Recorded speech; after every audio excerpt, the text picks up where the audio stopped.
BJP ये कह रही है कि बीजेपी नीतीश जी के नेतृत्व में चुनाव होगा। ये नहीं कह रहे कि इस 25 से 30 नीतीश ही रहेंगे।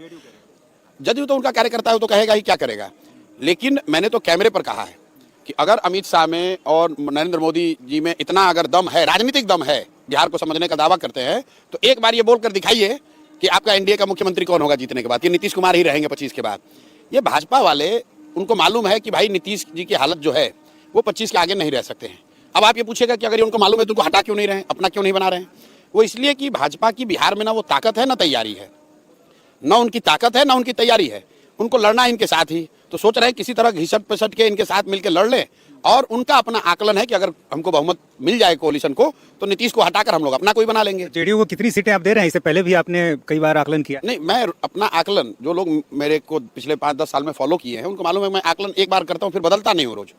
नीतीश कुमार के जदयू को 25 से कम सीट आएगी, चाहे वो किसी भी कोalition में लड़ लें, किसी भी कोalition में लड़ लें। जब नीतीश बाबू, आपको याद होगा, लोकसभा में इंडिया गठबंधन में थे, तो मैंने कहा था कि अगर इंडिया गठबंधन में लड़ेंगे तो इनको 5 सीट नहीं आएगा, डर के मारे भागे फिर भाजपा के साथ। अभी मैं आपको बता रहा हूं कि नीतीश कुमार को विधानसभा में जदयू को 25 सीट से कम ही आएगा, और इसके साथ ही जदयू का एज ए दल मुझे लग रहा है कि खात्मा हो जाएगा। जन सुराज में अगर आप ऑब्जेक्टिवली देखेंगे तो सबसे ज्यादा अगर किसी दल के लोग आए हैं तो वो नीतीश कुमार के दल के लोग आए हैं। इसलिए कि मेरे साथ उन्होंने पहले काम भी किया हुआ है, इसलिए भी कि वो लालू जी के पार्टी में जा नहीं सकते क्योंकि लालू के विरोध में ही उन्होंने राजनीति करी है, और भाजपा में वो जाना नहीं चाहते हैं क्योंकि भाजपा के साथ कोalition में रहते हुए भी अगर वो जदयू में थे तो इसका मतलब कि वो भाजपा की विचारधारा से पूरी तरह से इत्तेफाक नहीं रखते।